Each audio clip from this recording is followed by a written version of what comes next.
Welcome to It Slaps. I'm Dan. This is Stefen. This is our show. We do it every week, every other week. You know us. So today, Stefan is going to share a story idea, and I'm excited to hear what he has. So without further ado, take it away, Stefan. Oh, thanks, Dan the Man. Good to see you as always. So this one is started out as a script I was trying to write. You actually designed a poster for it, Treat. Um, and what happened was we were filming it, like so. The script was written. We had the poster that you made, which was awesome. Um, and then COVID happened, so we were kind of like at the very beginning of the project, and then I'm not totally sure when exactly we'll be able to wrap up, with more footage from for more filming, which is a bit of a bummer. So Courtney suggested to me, she was like, since you don't know when you actually can film with a bunch of people, why don't you make a short story out of it? And at first I was like, no, I already started filming it. I don't want to do that twice. But in most cases, I thought about it some more, and like I realized, she had a pretty good point, right? At least this way, right? If when the time comes, you can film it, but if not, right, you at least have it completed as a story. So it was a really good idea, and I'm glad she suggested it. But anyway, the story itself, Treat, boils down to like these friends who've grown up together, right? I picture them being out of high school, and that consists of Ty, Luke, and Becca. And the basic premise is Becca's brother Steve, right, is in jail, and the three of them are working, right? None are necessarily full time in college. Some perhaps aren't even in college. They just went right into working from like their high school job, making that their main go to. And they're trying to get the bail money to bail him out of jail, possibly get him a defense lawyer, and it's not really working out, right? No matter how many hours they get, no matter if they get a second job, a third job, they just can't seem to get the money to help Steve, to help Becca's brother out. So they end up going to the bail bondsman, who of course reminds them like, yo, you're behind on your payments. If you don't get me this money by this specific date, there's nothing I can do, right? He's going to stay in jail. So they give him like some chump change. Well, not chump change, but like in comparison to what the bail is, they're like, here's $400, $600. You know what I mean? And he keeps it and is like, look, you got till this date to get the money. And they're stressing out hard about how are we going to get this? Even with three jobs, even with your job, we still can't afford it. So what happened was one of the guys in there before they left, because he got heated when talking with the bail bondsman, leaves the meeting, notices a pocketbook in like an office, and he steals it. So while they're in the car, he reveals like this is how we're going to do it. I'm tired of like asking, right? I'm tired of asking for more hours. I'm tired of the time I put in not equaling enough. So we're going to start taking. We're going to steal, right? We can't make it. We're going to steal it. And that's how we're going to get Steve out. And they're like, well, how are you going to do that, right? So, like, I feel like there could be some fun, like, callback to, like, other movie heists when they're like, look, this isn't Ocean's 11, or this isn't Heat, you're not Robert De Niro, right? Like, things that are kind of meta, where, like, they're aware of heist movies. Um, and then he says the reason it's Treat, like, we're going to rob houses on Halloween, right? Because everybody's already dressed up. No one has to see your face. Nobody questions it, right? Like, oh, strangers are knocking on your door. Trick or treat, right? Not a big deal. And adults do go trick or treating, or kids who are older than like, 5 to 11 or 12, right? So they're already trick or treating. So what's a couple of other people in costumes? You don't know the difference, right? People don't question it. So the plan is to trick or treat, rob some houses. So while they're and that leads into a montage of like scoping places out, right? Like they have some ideas, like oh, the rich neighborhoods that give out the big candy bars, the teacher who went through a traumatic loss and isn't really going to put up a fight for anything, right? He doesn't have family, he doesn't have anyone there. They know they can get in and out. Um, an old, not necessarily friend, but like acquaintance per se, someone who played football with Steve and Luke, right? Got married, lives in the area. They know him. He's doing a a tour, so they could get in and out, get a lay of the land, that kind of thing, right? So they're scoping these places out. Now, while they're scoping these places out, where I thought a cool twist could be is you also have these two vampires, right, named Whitlock and Odell, who have captured a werewolf, and the werewolf's name is Lennox Sabina. And so they've captured the werewolf, and they need a place to like lay low where they can perform this ritual that will allow them to walk in sunlight. Right, by drinking the blood of a werewolf, you can now walk in sunlight. That's their whole plan. So they got the werewolf, and as they're bopping in and out of like houses, I have it so they never really get to the third house in the story. It picks up with the montage of them scoping stuff out. Right, as they're scoping stuff out, some feelings develop between Ty and the Becca character. Right, I've always I've liked you from afar. I've never said anything because your brother's my homie, but like I'm also seeing like I can care for you. I can be there. Versus the whole Luke dynamic. Like, look, you need to stop that plan to play house bullshit. We're trying to rob people right now. You want to do that stuff, you can do it after. You need your head in the game. So you got that whole dynamic. So as they're making their way to the second house, when they get in, right, that's when they notice, like, the people are dead, right, as they're going room to room. One of them finds a body, the other two are in the basement, and they see the guy tied up in a chair, right?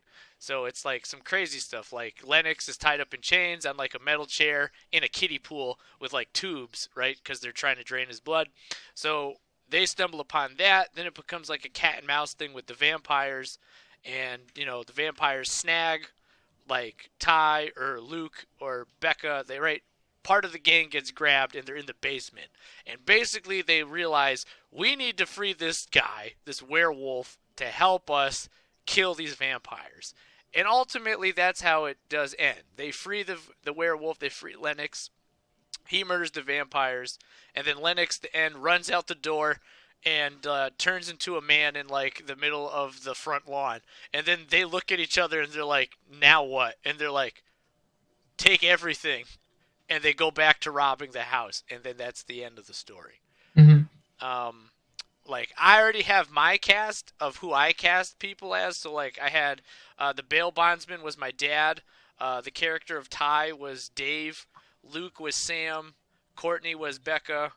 Whitlock would have been my coworker, but he left schools, and I haven't heard from him, sadly. So the two vampires, it looked like it was me as one of them, and then Charlie as another one. And Sam's laughing in the background. And then the werewolf would have been Robert, my buddy Robert, because he's tall and he's a big guy, and he's fit. So like, and he can be imposing, like sweet guy, but you see him, he's tall and he's muscular looking. So, he just looks imposing, but he's a very, very sweet guy. Like a big huggable bear, but still like. You're talking about Rob, who was on Yeah, Rob, who was on the podcast. Yeah. I'm having a hard time picturing him like hurting anybody. Exactly. Yeah. Exactly, right? He's like peaceful. He doesn't want to, but then if he goes in beast mode, you guys have seen Rob, right? He was sitting down, but he's a tall dude, man. Yeah. He's a tall dude. He would play the werewolf. So that was my my original casting choice for that. If I had it where like they're like, okay, sure, we want to make your thing. Here's how, you can choose who. I would have Dion Smith play Ty. I'd have Chase Stokes play Luke. They're from the show Outer Banks. I think Becca would be played really well by Catherine Newton. I recently saw her in God, a Freaky, that new horror movie. Hmm. I think Whitlock, if Gary Oldman was down, he'd be dope.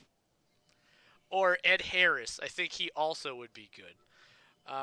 As Odell, right now, Odell's like the younger-ish vampire, right? I think Bayu Knapp would be good at that. Bayu Knapp is like he has a very distinct looking, um, I guess face really, but like he's a very distinct look to him.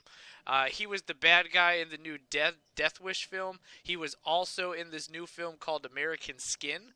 And in a movie called Semper Fi, he wasn't bad in. And then I think the werewolf would be great if Anthony Mackie would do it. I know he's doing Marvel stuff, but like I feel like he'd be a really cool werewolf. And then the bail bondsman, I'd like to see Dean Norris do that. He played Hank Schrader in Breaking Bad. And then Hmm. if director-wise, I would like Christopher Landon to do it. He did Happy Death Day. Happy Death Day to You. I also think Lee Winnell would be good. He did The Invisible Man. Yeah, different tastes for the directors there. Yeah. Yeah, So I think those guys I'm would digging be it. either one would be good. Christopher Landon is more comedy, horror, where I think like Lee Winnell's more like strategic, like precise, like a surgeon. It's like, look, this is what this scene needs to do. Maybe a little bit of humor, but I doubt it. Yeah. Um, Well, he did Upgrade. I don't know if you saw Upgrade. Yeah. That had some funny moment. It wasn't like haha funny, but you know, some moments where you can chuckle a little bit. So, uh, I think great. One, fun story, and two, it's impressive that you have a real cast and then an aspirational cast for this. You know, um, I would ask if your real cast signed up for this, but I'm sure you signed them up for this. some of them know. Charlie and me had a conversation. So hopefully when this is over, they're all still down to film. But yes, most of them, it was just, hey, we talked about this, but in my head it's like, yeah, you said you wanted to do it. Hey, yes, you did. Well, I'm. It sucks that COVID threw a wrench in your whole filming plans, but hopefully, when everything goes back to normal, you can get back to it. And maybe even this Halloween, which would be Yeah. fun. Um, yeah, I guess I have a few questions about like how you. I guess where did you come up with the idea to like combine these two story ideas? On like one hand, we have there's a story about these humans who are saying like, screw it, we're gonna steal because we have to. We're trying to make ends meet. We're trying to pay Steve's bail, and then you get the vampires trying to walk among us. So like, how did you one come up with these independently, and why did you think like they fit together? Really great question. Okay, so like the kid story, as you know, Dan, through our various conversations, some of the episodes here, I am a big fan of coming of age stories, right? I'm a huge fan of that. So any chance I can incorporate that into something I do, I like to, right? Just because I feel like there's a lot of different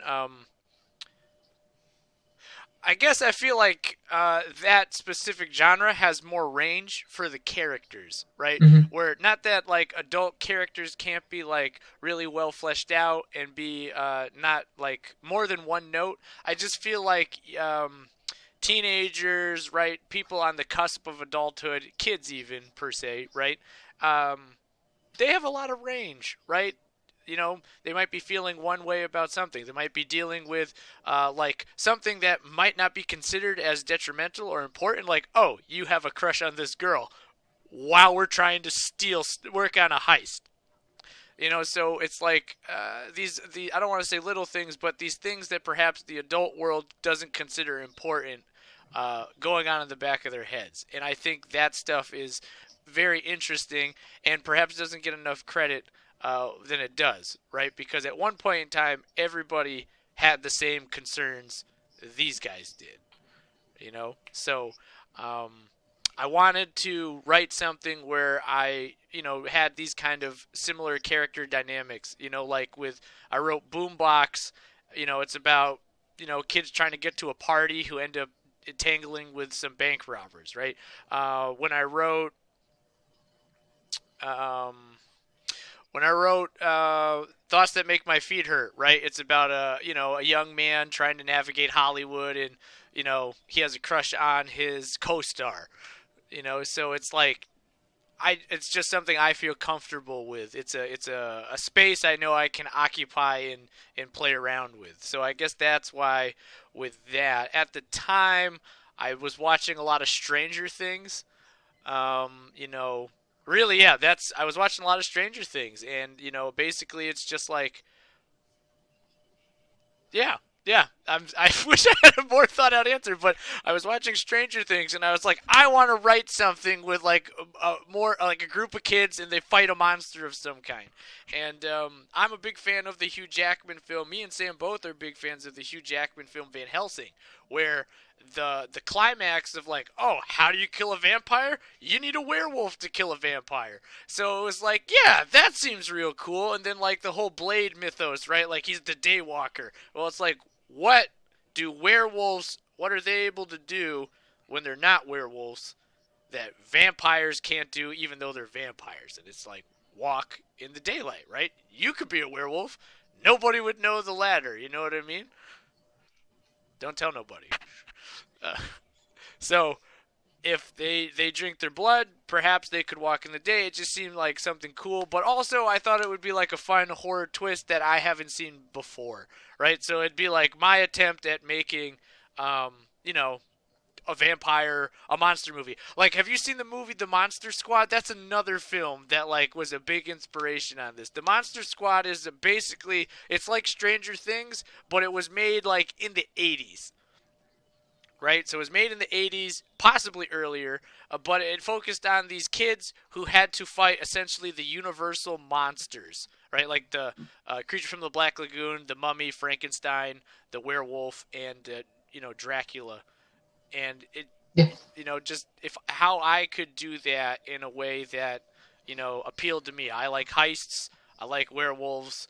I like groups of kids hanging out and trying to overcome odds. How old are these kids? I mean, they've got to be high school or older, right? Since you were talking about them playing football, Steve and Luke. I would say like Luke and Ty are probably like 21, right? And one's maybe like at a local community college. The other one has been kind of just like working, and then Becca is like a couple years younger, maybe 3 years younger or so. She might be like 18, 19, right? Like either just about to graduate or, did graduate and is trying to figure out life. Like she was going to go to school, but then this whole thing happened with her brother. I mean, that sounds like a very coming of age story setup. You know what I mean? Like kids trying to just figure out what they want to do, like kind of just struggling, to define their path, So that's cool. That's cool. And I really do see that in a lot of your work. You trying to like blend coming of age story stuff with all of these other cool genres. And I think that's one of the things that makes your story so fun. You know what I mean? Is that you just, you play with these things that other people really haven't done before. You know what I mean? And I think that's really cool. I think it's cool that you've, you're playing with coming of age, horror, of course, heist movies. All of it's really, really cool. So kudos. I'm trying to think. I had a question and then I lost it. Um, so I guess related to the coming of age story thing. When I hear coming of age stories, I usually think of how the characters change from the beginning of the movies to how they end. You know what I mean? Like I'm thinking Perks of Being a Wallflower, how we have like this socially awkward kid to he blooms into someone who has friends, and he grows over the course of the movie. Edge of 17. Someone who's coping with grief and just awkward teen stuff, and by the end has to kind of like you know I don't know, come out of her shell a little bit and kind of face the realities of um, her situation. I don't know. I was just using a couple of examples. So I guess my question for you is, how do you think your characters like change like internally from the beginning of your story to the end? Or how do you think they may change? Like I don't know if you have an answer for that, but No, that's a great question, man, and those are really good movies. I love Perks of Being a Wallflower. Edge of 17, I think, is very underrated. That's a very good movie, yeah, and unfortunately, there's a lot of like I feel like there's a lot of real truth in some of the depictions of that. Like it's very real feeling. yeah. Um, as for my characters, I think something that's worth playing around with, and they've done it, numerous times. But like the idea that everybody tries to grow up faster than they should, you know what I mean? Be it like their own choice or circumstances they find themselves in. So I think, well, they're taking on this idea of bailing someone out, right? Well, obviously they don't have the means to do so. So it's like, okay, well, this is what adults do. They find ways to solve things, right? Like if you're going to be a criminal, right, and embark on this kind of stuff, you got to kind of be hard, right? You can't really be emotional. You can't be sentimental. You can't be empathetic. It's like, look, I'm going to take what you have to help me, and I don't care about how if you're attached to it. So I think there's a hardness that they'll go through. I think Ty's character might be one who is um, a little on the more emotional side, right? Like he's doing this because Becca is doing this, right? To Mm. be there for her, whereas Becca's focus is her brother. So I think the idea of like, I'm doing this for you, and she's like, I don't care right now, right? Like there are some times I think where they have perhaps like a moment where it seems like it could be something more than just a moment, but it's like she has an internal monologue that we hear, and it's like she's got to rein that in. Like there's no place for that here. Um, so I think Ty will have to come to grips with that. I think Becca will grow up faster than they should, and I think Luke will probably feel like he's found a sense of purpose, right? Because after high school, right? If there's a lot of pressure to get into college. There's a lot of pressure to understand what you're going to do with your life. And unfortunately, I don't think the high school education system sets kids up to connect like instantly like, oh, I'm going to do that, right? And it's like, cool. They talk about it, and then sometimes you fall on your face and no one's really there to pick you up. So I think Luke might feel like he has a purpose, right? Like I'm doing something. Like I am good at something. Yeah. Um, so I think those are some of the things they may find out. The story ends kind of without a true ending. Like, do they get Steve out? Do they get away with the robberies? I feel like it's kind of up to you, like the reader. I think I leave it in a place that sets it up for I guess, the happiest ending that it could be. Um, but I I'll mean, also, they don't die, so yeah, kudos to them. yeah, they Uh, survived to hopefully, fulfill the rest of their plan, or ideally get enough stuff out of this house they're in to hopefully get Steve out of jail. Um, so I don't really think there's a moral in the story. I guess it's just kind of like you roll with the punches, maybe. Like that's it.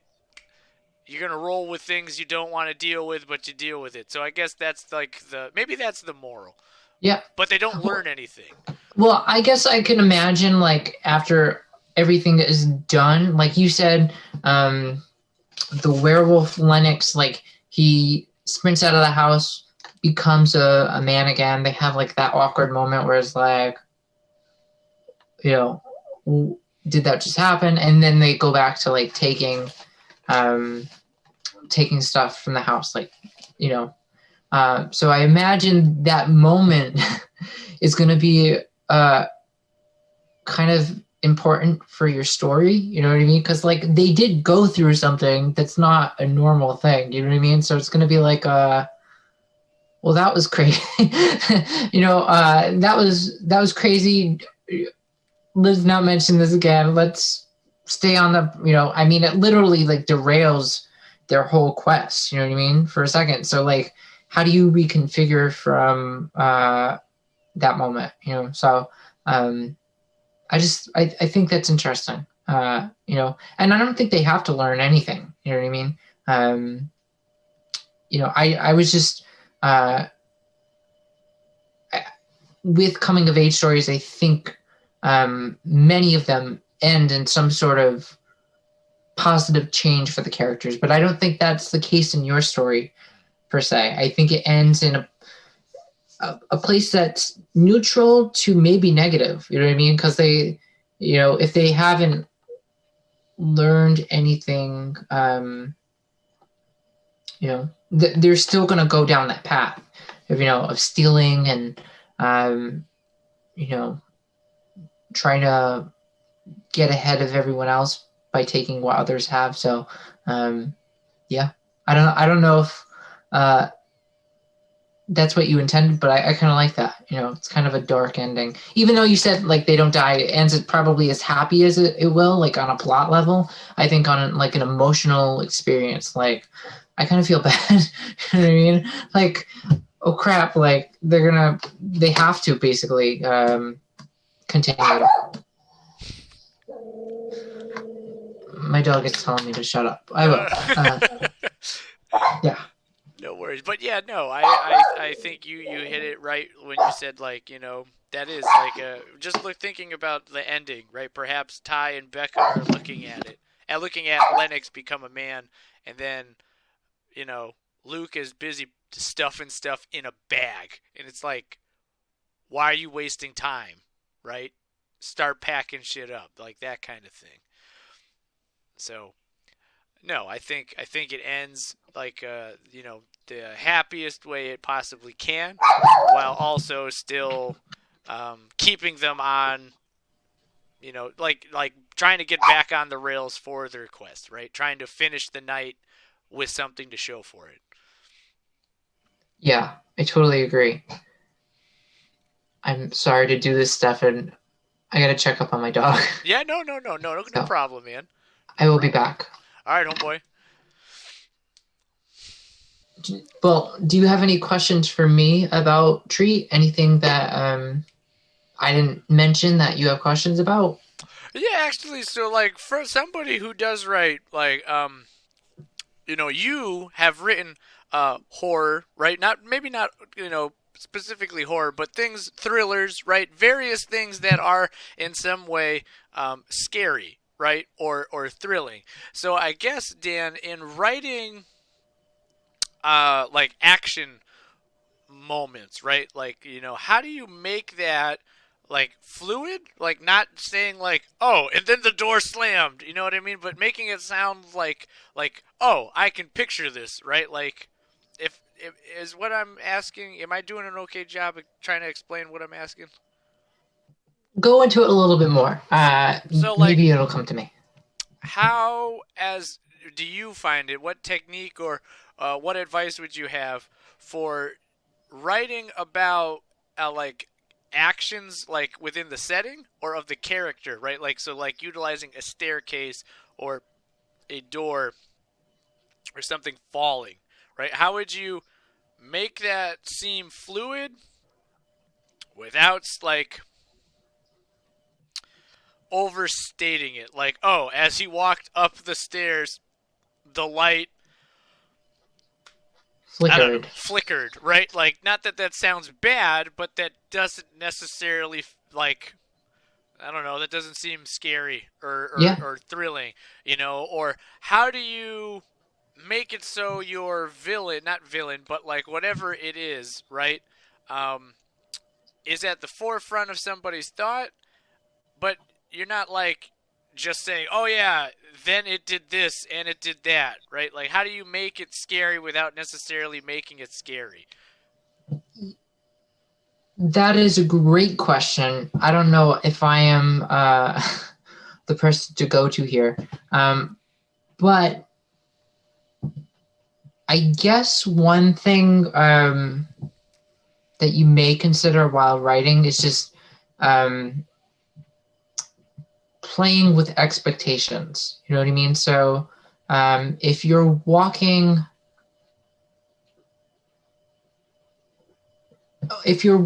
down a hallway, you know, if like your characters are hunting for like treasure in this house, Mm-hmm. um,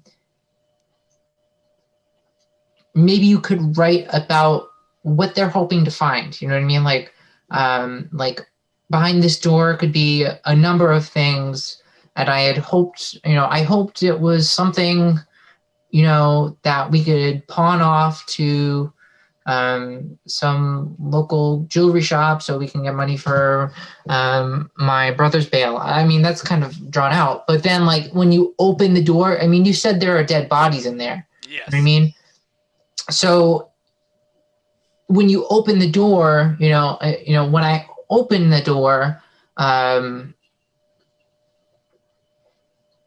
I guess how do you do this in a way that's scary? I mean, an effective way is just to say it like when I open the door, staring up at me were the eyes of a dead little girl or something. You know what I mean? I don't know if that's really scary, but it's abrupt. It goes against an expectation that you've already set up in the story. You know what I mean? So I think a lot of storytelling is just like building expectations and then either fulfilling them, you know, or defying them. You know what I mean? So I guess just the way to do that in something that is meant to be scary, meant to viscerally feel scary, is to, you know, I guess give your characters. I don't know. I don't even know what I'm trying to say, Stefan. It's tough.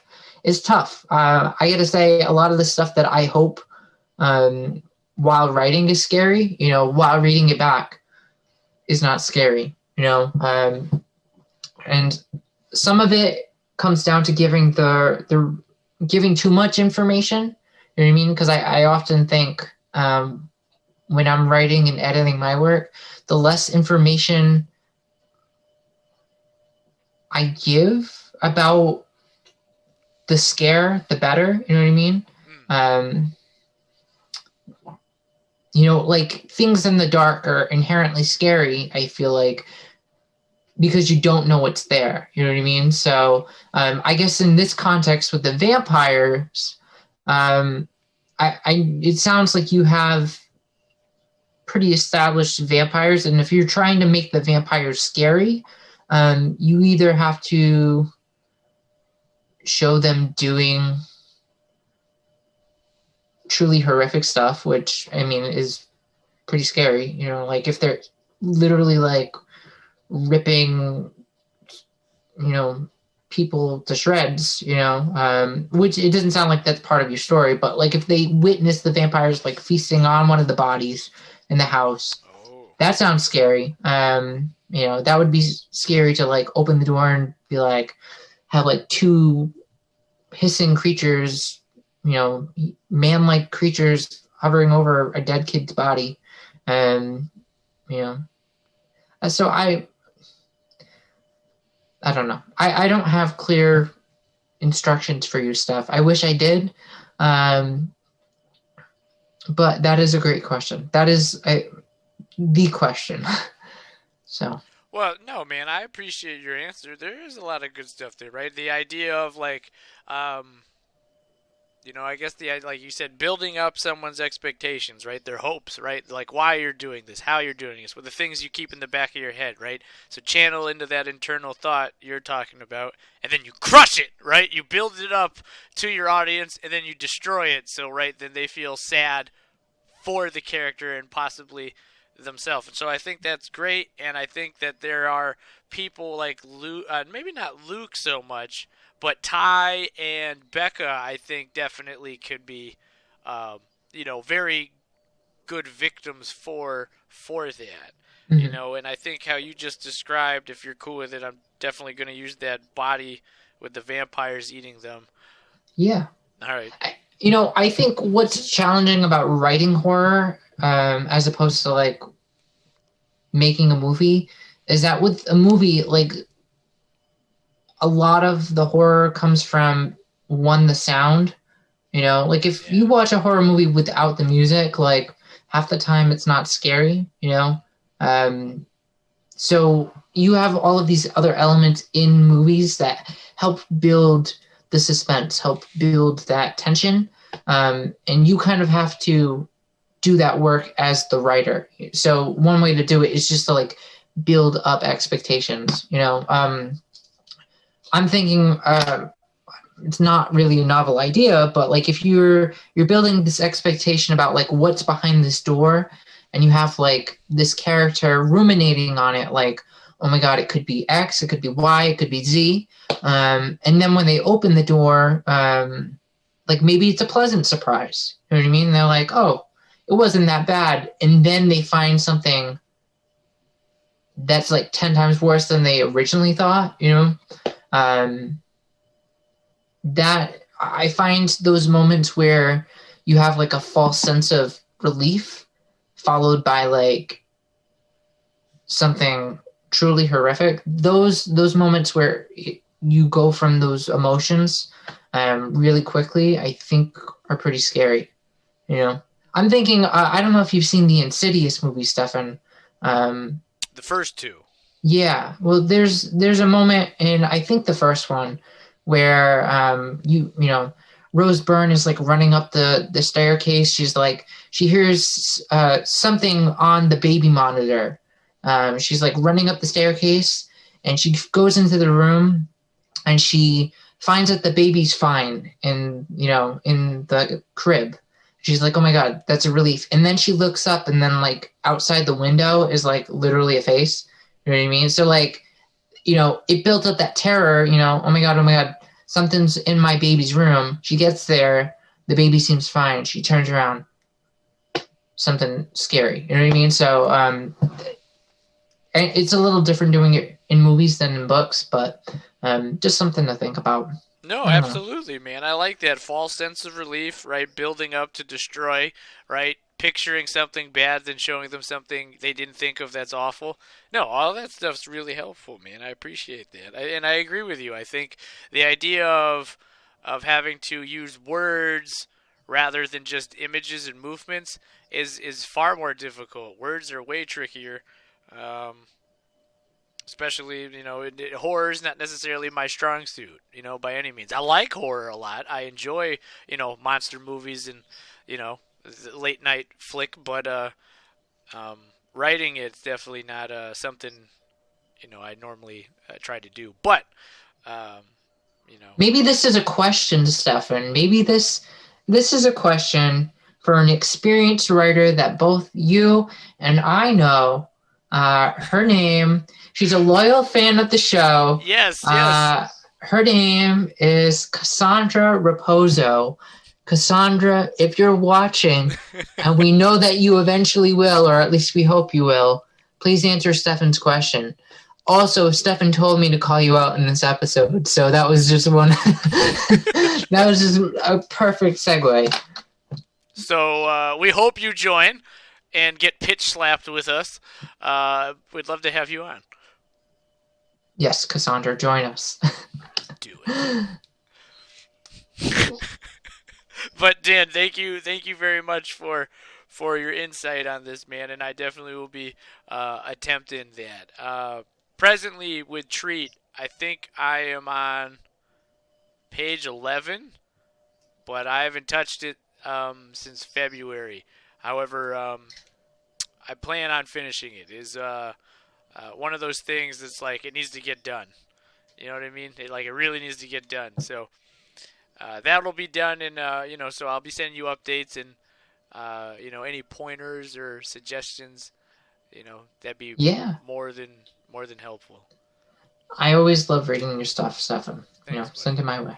I will. I will. After this, I'll send it to you. Okay. I look forward to it. Groovy. Um, well, I think that's all the questions I have, my friend. Was there anything you thought of maybe that you wanted to ask, or any comments or I don't want to say concerns, but comments? No, No. no. I mean, I was familiar with this story anyway because we've talked about this before. But I am excited to see where this goes, and I am hoping that in the future you are able to make the movie you deserve to make.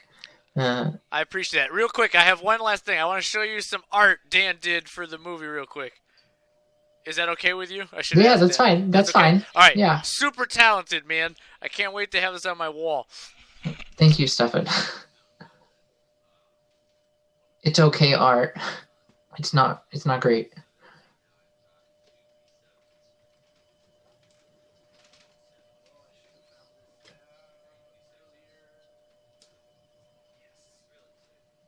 Okay. I don't know. There's a little bit of a glare, but you got Vampire 1, Vampire 2, the house, the kids walking up to the house, meeting their doom, and then the shadows say tree. It's super duper awesome and epic, and it's got that blood red tint. Wait, I don't know if they can hear me. Yeah, Sorry. they can hear you. They can hear me? Yeah, we can hear you. So, super duper dope. Thank you, Steph. No, thank you, man. All right. Well, thanks for tuning in to this episode of Pitch Slap. And we'll see you next time. Stay gold.